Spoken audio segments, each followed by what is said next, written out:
बिस्मिल्लाहिर्रहमानिर्रहीम अस्सलाम वालेकुम।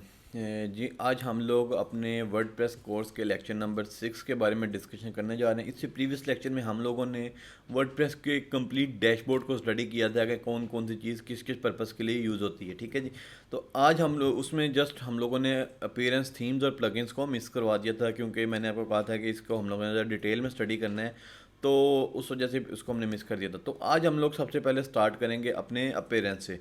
तो अपीयरेंस के जो चीज़ें थीम्स होते हैं उसमें आप मेजरली अपनी वेबसाइट का जो फ्रंट एंड जो फ्रंट लुक होता है ना अपनी वेबसाइट का, उसको आप चेंज करते हैं। फॉर एग्जांपल हम लोग यहाँ पे ऐड न्यू थीम करते हैं, तो यहाँ पे आप देखेंगे मल्टीपल थीम्स हैं। फॉर एग्जांपल हम लोग ये अस्ट्रा को इंस्टॉल कर देते हैं। एग्जाम्पलरी मैं आप लोगों को वक्ती तौर पर करके दिखा रहा हूँ। उसके बाद मैं आप लोगों को इस इन थीम्स के थ्रू कुछ वेबसाइट भी क्रिएट करके दिखाऊंगा नेक्स्ट कमिंग लेक्चर्स में, तो आप लोगों को उसमें प्रॉपर आइडिया होगा। मैंने अस्ट्रा को यहाँ पे क्लिक किया, तो अब देखें अब हमारी वेबसाइट का फ्रंट एंड रिफ्रेश करने के बाद टोटली चेंज हो गया।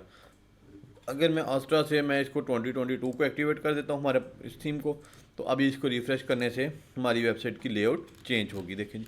तो ये तो कुछ बेसिक चीज़ें होती हैं जो कि आप लोग अपने थीम्स के थ्रू इनको ऐड अप करते हैं, उनको चीज़ों को चेंजेस करते हो। ठीक है जी। तो अभी हम लोग इसमें फ़र्दर जो सा है देखते हैं, जैसे कि किसी और थीम को हम लोग इस थीम को पॉपुलर इफेक्ट्स को हम लोग इंस्टॉल कर देते हैं। ठीक है जी। और इसके बाद इसको एक्टिवेट कर देते हैं। तो अभी हमारा ये लेआउट आ रहा है, तो उसके बाद लेआउट हमारा ये देखें ये उसके रिगार्डिंग हो गया। तो आपका जो प्रॉपरली वेबसाइट का लेआउट है ना, वो आपके थीम के ऊपर डिपेंड करता है, जिसमें आपका मेजर जो पोर्शन होता है ना वो आपका हेडर और आपका फुटर जो सा होता है ना आपके थीम के रिगार्डिंग हो जाता है। और उसके बाद जो बॉडी होती है ना वो तो आप खुद से भी डिज़ाइन कर सकते हैं। इवन डेट हेडर और फुटर भी आप डिज़ाइन कर सकते हैं। वो भी हम लोग अपकमिंग लेक्चर्स में देखेंगे कैसे कर सकते हैं, कि अगर हम लोग थीम से हट के खुद से कोई एक हेडर या कोई एक फुटर या कोई भी एक चीज़ बनाने चाहें तो हम किस तरह से बना सकते हैं, उसके बारे में भी हम लोग इंशाल्लाह कमिंग लेक्चर्स में देखेंगे। तो अभी तो वक्ती तौर पे थीम के यहाँ से सबसे पहले तो आप थीम देते हैं, उसके बाद कुछ थीम के कस्टमाइज में चले जाते हैं। तो यहाँ पे कोई भी जो भी थीम आपने एक्टिवेट किया होगा ना उसके कुछ चीज़ें यहाँ पे आपको शो होना शुरू हो जाएंगी। मिसाल के तौर पे अब ये हेडर है, हेडर में ये फ़ॉन्ट साइज़ उसने क्या कि हमारा 30 होगा। ठीक है जी। हाँ, टाइटल का हम लोग यहाँ पे 30 की जगह कहते हैं हमारा हमने 90 रखना है। एग्जाम्पलरी में कर रहा हूँ ताकि आप लोगों को थोड़ा आइडिया हो जाए। देखें, तो यहाँ से हम लोग इसको चीज़ें चेंज कर सकते हैं। हेडर का कलर हम लोग कहते हैं कि हमने ब्लैक करना है, तो देखें ये header footer header colour black हो गया। ठीक है जी। तो फ़ॉन्ट साइज़ हमारा जो सा है टाइटल का हमने चेंज किया था। अच्छा जी, टाइटल का कलर हम लोग कह देते हैं कि हमारा वाइट कर दे, तो ये टाइटल का कलर वाइट हो गया है। तो अगर हम लोग इसको 90 से और बड़ा कर दें तो ये और बड़ा भी हो जाएगा। सिमिलरली टैगलाइन का कलर आ जाता है। और ये जो सा है ये फुटर का टेक्स्ट, ये वाला टेक्स्ट आ रहा है पावर्ड बाय लेट्स हम कहते हैं डिज़ाइंड बाय उसामा यूनस। और यहाँ हम कर देते हैं फ्रीलांस हेल्पर्स। ठीक है जी। तो ये देखें जी, ये हम लोगों ने इसकी टैगलाइन नीचे से चेंज कर दी यहाँ से। ये हर थीम की सेटिंग्स हर थीम की डिफरेंट होती है, अपने थीम की कस्टमाइजेशन हर थीम के अपने लिहाज से होती है। तो आपने ये नहीं कहना कि मैंने कोई और थीम यूज़ किया है तो सर मेरे में ये ऑप्शन नहीं आ रहा, तो आप में ये ऑप्शन कैसे आ रहा है। अगर आप लोग भी मेरे वाला थीम जो मैंने एक्टिवेट किया हुआ है ये पॉपुलर एफेक्ट्स, अगर आप अपने ऐड न्यू थीम में जाके इस थीम को यहाँ से फाइंड आउट करके उसको एक्टिवेट इंस्टॉल करके एक्टिवेट करेंगे, देन आपको ये सेटिंग्स शो होंगी। नहीं तो आपकी थीम के रेलिवेंट आपको सेटिंग्स शो होंगी। हर थीम की ये सेटिंग्स डिफरेंट होती हैं। ठीक है जी। तो ये कलर्स आप कलर स्कीम इसमें चेंज कर सकते हैं। देन टाइपोग्राफी आपका मिसाल के तौर पे आप बॉडी के टाइप आप फ़ॉन्ट फैमिली कौन सा रखना चाह रहे हैं यहाँ से देखें।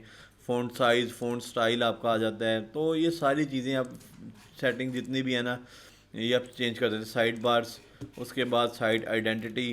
तो साइड बार्स क्या होती हैं, विजेट्स क्या होते हैं, हेडर क्या होता है, फुटर क्या होता है, ये भी मैं आप लोगों को नेक्स्ट लेक्चर में इंशाल्लाह बताऊंगा। अभी तो आपको जस्ट बेसिक्स बता रहा हूँ चीज़ों के बारे में। तो आप यहाँ से कस्टमाइज़ कर सकते हैं थीम की मुकम्मल सेटिंग्स को। ठीक है जी। उसके बाद ये विजेट्स का ऑप्शन आ जाता है। अच्छा, विजिट्स क्या होता है जी। अमूमन आपने वेबसाइट्स देखी होंगी। लेट्स सपोज मैं आपको कोई वेबसाइट दिखा देता हूँ। यही वेबसाइट आप ओपन कर लेते हैं, असल कहानी। ठीक है जी। अब ये देखें जी, असल कहानी के अंदर अगर हम लोग ये नीचे फुटर आ रहा है ना, फुटर के अंदर एक ये कॉलम आ रहा है, एक ये आ रहा है, एक ये रिसेंट पोस्ट का आ रहा है, आर्चीज़ का आ रहा है, कैटेगरीज का आ रहा है। ठीक है जी। तो ये सारी चीज़ें विजिट्स हैं, ठीक है जी। आप विजिट के थ्रू इन चीज़ों को ऐडअप करते हो। विजिट्स मिसाल के जिस तरह आपके मोबाइल के अंदर विजिट्स होते हैं ना, विजिट लगा के क्लॉक लगा लेते हो, आप विजिट के थ्रू कोई वेदर लगा लेते हो मोबाइल स्क्रीन पे। तो सिमिलरली ये भी विजिट्स हैं, वो उसी टाइप की विजिट्स हैं। ये भी कुछ चीज़ अचीव करने के लिए यहाँ पे लगाए जाते हैं और उससे आप उन चीज़ों को एक्चुअली अचीव करते हैं। तो ये इंशाल्लाह कमिंग लेक्चर में आपको इन चीज़ों के बारे में डिटेल स्टडी हो जाएगी जब हम लोग कोई एक चीज़ डिज़ाइन करना सीखेंगे, क्योंकि अभी तो आपको गो थ्रू करवा रहा हूँ तो आप लोगों को आइडिया हो। तो आपकी वेबसाइट का ये जो पोर्शन होता है ना, जो ऊपर वाला पोर्शन होता है जहाँ पे आपका मेन्यू और आपका लोगो आ रहा होता है, ये होता है हेडर का पोर्शन, ठीक है जी। आपकी वेबसाइट पे जो लास्ट पोर्शन होता है ना, ये होता है फुटर का पोर्शन। आप कोई भी वेबसाइट ओपन करेंगे ना, उसमें हेडर भी होगा, उसमें फुटर भी होगा, ठीक है जी। उसके बाद ये दरमियान में बॉडी आ जाता है, ठीक है जी। विजिट्स जो से होते हैं यूजुअली फुटर में होते हैं, ठीक है। और साथ आपके जो साइड बार एरियाज होते हैं ना, जिस तरह साइड बार में ये मैंने एक विजिट लगा दिया सर्च का, ठीक है जी। ये एक विजिट मैंने लगाया रिसेंट पोस्ट का, एक विजिट मैंने लगाया रिसेंट कमेंट्स का। यहाँ पे कोई कीवर्ड सर्च करने हैं, कोई सिलेक्टेड पोस्ट आ गई, कोई पॉपुलर पोस्ट आ गई, कोई सोशल मीडिया आइकन्स आ गई, ये साइड बार है, ठीक है जी। आपकी ये बॉडी है और बॉडी के अंदर ये साइड बार है, लेफ्ट साइड बार या राइट साइड बार होती है, ठीक है। ये इस साइड पे भी आ सकती है, ये इस साइड पे भी आ सकती है, ठीक है। और इवन ये दोनों साइडों पर भी आ सकती है। तो ये साइड बार होती है, साइड बार के अंदर विजिट्स लगे होते हैं और विजिट साइड बार में भी आते हैं, विजिट्स आपके नीचे बॉडी में भी आते हैं, फोल्डर में भी आते हैं, ठीक है जी। तो इस तरीके से आप लोगों की वेबसाइट की जो सा है हेडर फुटर और बॉडी और उसके साइड बार्स जो से है ना, वो डिवाइडेड होते हैं। इसमें कुछ चीज़ें होती हैं, प्री हेडर भी होता है जो आपके हेडर से ऊपर वाला पोर्शन होता है, और पोस्ट फुटर भी होता है जो फुटर के नीचे वाला पोर्शन होता है, ठीक है जी। तो ये चीज़ें भी कुछ होती हैं जो इंशाल्लाह हम लोग नेक्स्ट लेक्चर्स में देखेंगे कि क्या होता है, विजिट्स को कैसे करते हैं। फिर हमारा आ जाता है मेन्यू। मेन्यू में जिस तरह अब ये होम और सैम्पल पेज का एक मेन्यू बना हुआ है, तो हम लोग एक वेबसाइट ओपन करते हैं, तो यहाँ पे आप देखें ये होम और सैम्पल पेज आ रहा है आपका, ठीक है जी। होम होम को नेविगेट कर रहा है, सैम्पल पेज को नेविगेट कर रहे हैं। तो हम लोग इसको रिफ़्रेश कर लेते हैं और उसके बाद हम लोग इसको कह देते हैं क्रिएट मेन्यू, क्योंकि अभी क्रिएट नहीं हुआ हुआ था, तो इस वजह से होम को शो नहीं कर रहा था, खाली पेज शो कर रहा था। अब हम लोगों ने प्राइमरी मेन्यूज़ को सेव कर दिया क्रिएट करके।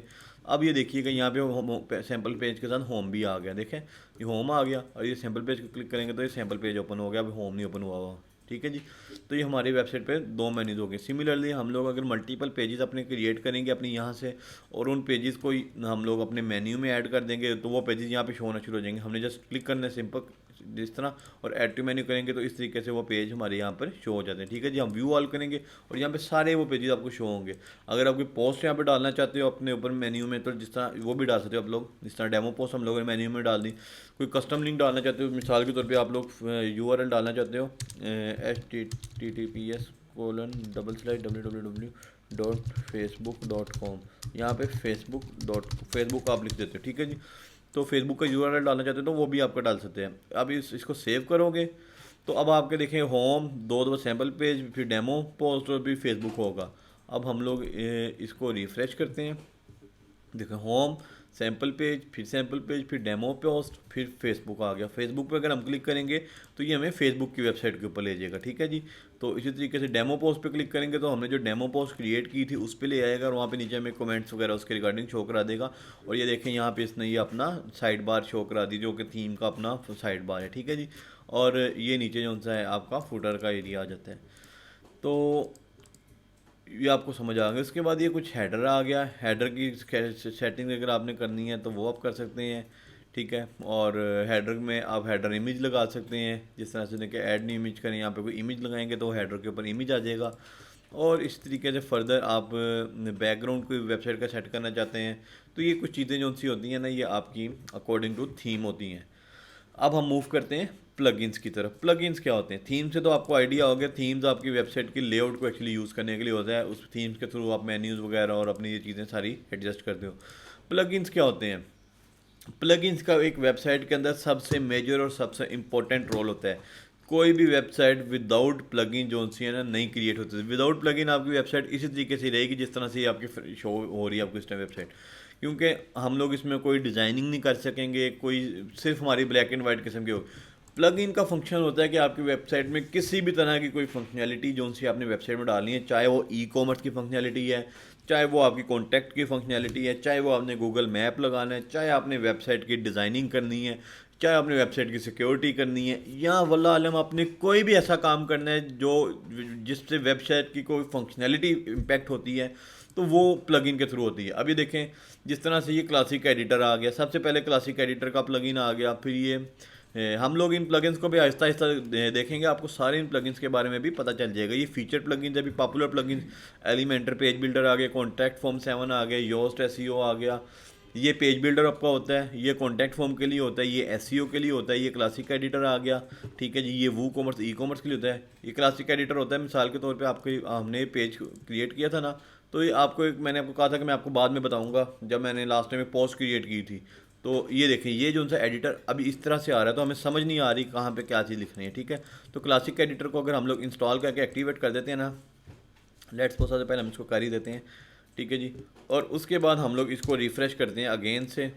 अब देखिएगा, अब हमारी लेआउट चेंज हो गई। अब यहाँ पे हमें समझ आ रहा है, यहाँ पे पोस्ट का टाइटल डालना है, यहाँ पे पोस्ट के रिगार्डिंग सारी डिटेल्स डालनी है, या पेज आपका सारा जो उनसे है जितना भी कॉन्टैक्ट होगा, कंटेंट है पोस्ट का यहाँ पर आएगा, पोस्ट का टाइटल वगैरह यहाँ पर आएगा, और आपका कोई फीचर्ड इमेज या कैटेगरी या वट एवर जो भी कोई पेरेंट पेज है इसका, वो यहाँ पे एडजस्ट हो जाएगा उस तरीके से, ठीक है जी। तो ये चीज़ आपके क्लासिक एडिटर आपका ये काम करती है, ठीक है जी। हम लोग फिर इंस्टॉल प्लगइन में चले जाते हैं। उसके अलावा फिर आप देखें जी, हम लोग फर्दर पॉपुलर प्लगइन में चले जाते हैं। तो ऑल इन वन माइग्रेशन आ गया, डब्ल्यू फॉर्म्स आ गया, रियली सिंपल एसएसएल आ गया। हाँ, एक बहुत इंपॉर्टेंट कॉन्सेप्ट है एसएसएल का जो मैं आपको बताना भूल गया। एसएसएल एक वेबसाइट की सिक्योरिटी के लिए बहुत ज़रूरी होता है। आपने अमूमन देखा होगा वेबसाइट होती है वहाँ पे ग्रीन कलर का लॉक लगा होता है यहाँ पे, ठीक है। वो लॉक एक्चुअली एसएसएल होता है। उसका मकसद ये होता है कि आपकी वेबसाइट सिक्योर है, आप इस वेबसाइट के ऊपर अपने कार्ड, अपने क्रेडिट कार्ड की डिटेल्स, अपनी चीज़ें दे सकते हैं। और एसएसएल सर्टिफिकेट आपको होस्टिंग वालों से परचेज़ करना पड़ता है। जब परचेज़ करता है फिर एसएसएल आपकी वेबसाइट को विजुलाइज करता है कि आपकी वेबसाइट में कोई ब्रीच तो नहीं है, कोई सिक्योरिटी ब्रीच तो नहीं है, कहीं से आपकी वेबसाइट से कोई डाटा तो नहीं लीक होता। तो उसकी बेस के ऊपर फिर आप लोगों को ये एसएसएल आपका एक्टिव, अगर आपका एसएसएल एक्टिवेट हो जाता है, फिर उसके बाद ही आप लोग अपने पेमेंट या क्लाइंट के अपने कोई पेमेंट की चीज़ें लगानी है, अपने कोई बैंक अकाउंट्स अटैच करने हैं जिसके थ्रू आप चाह रहे हैं कि जब कोई बंदा ऑनलाइन परचेजिंग करे तो वो पेमेंट आप लोगों को रिसीव हो, तो वो तभी होगा जब आप लोगों का ये एसएसएल एक्टिवेट हो जाएगा। एसएसएल एक्टिवेट करना बहुत ज़रूरी होता है, ठीक है जी। तो ये लाइट स्पीड कैशे का प्लगइन आपका कैशे के लिए होता है कि आपकी चीज़ें आपकी स्पीड ऑप्टिमाइजेशन के लिए होता है वेबसाइट की, ठीक है जी। तो ये भी आपका बैकअप का आ गया, ये आपकी सिक्योरिटी के रिगार्डिंग होता है, ये आपकी डुप्लीकेट पोस्ट वगैरह क्रिएट करने के लिए होता है, ये गूगल एनालिटिक्स के लिए होता है, ये माइग्रेशन का प्लगइन आपका होता है।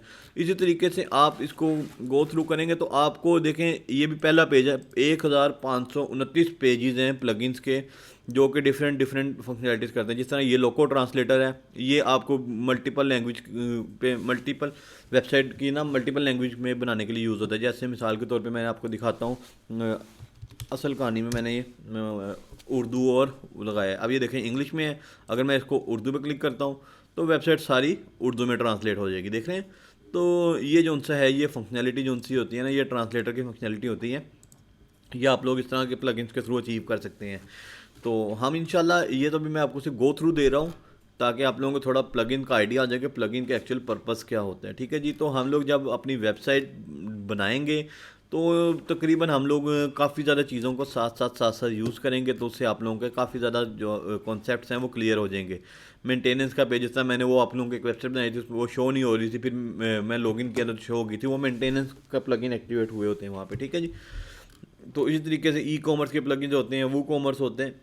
ये सारी चीज़ें आप लोग अपनी वेबसाइट के अंदर इन प्लगइन्स के थ्रू अचीव करते हैं। तो होपफुली आप लोगों को आज के इस लेक्चर में थीम्स और प्लगइन्स का कॉन्सेप्ट मुकम्मल क्लियर हो गया होगा।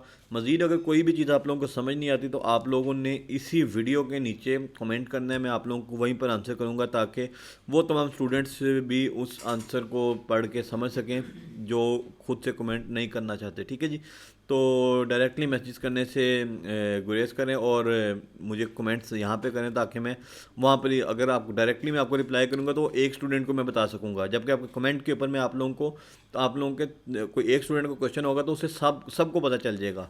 तो आप लोगों ने कमेंट करना है और इस पेज को, इस जो से हमारा यूट्यूब चैनल है इसको सब्सक्राइब कर लें और बेल आइकन को दबा लें ताकि आने वाली तमाम नई वीडियोस जो सी है ना, जैसे जैसे हमारा नया लेक्चर आए तो आप लोगों को मिल जाया करें। उम्मीद करता हूँ आप लोगों को ये लेक्चर अच्छा लगा होगा और आप लोगों को समझ आई होगी कि वर्डप्रेस का डैशबोर्ड एक्चुअली क्या है। इंशाल्लाह नेक्स्ट लेक्चर्स में आप लोगों को कुछ एक वेबसाइट्स वगैरह डिज़ाइन करना भी सिखाऊंगा कि किस तरह से हम लोग डिज़ाइन कर सकते हैं जल्दी से। और उसके बाद फिर हम लोग एडवांस कोर्सेज में भी मूव करेंगे आहिस्ता आहिस्ता, जिसमें हम लोग वन बाय वन चीज़ों को देखेंगे, किस चीज़ से क्या चीज़ अचीव होती है। कुछ प्लगइन्स को हम लोग देखेंगे। तो मिलते हैं इंशाल्लाह नेक्स्ट लेक्चर में, तब तक के लिए इजाज़त दें। खुदा हाफिज़।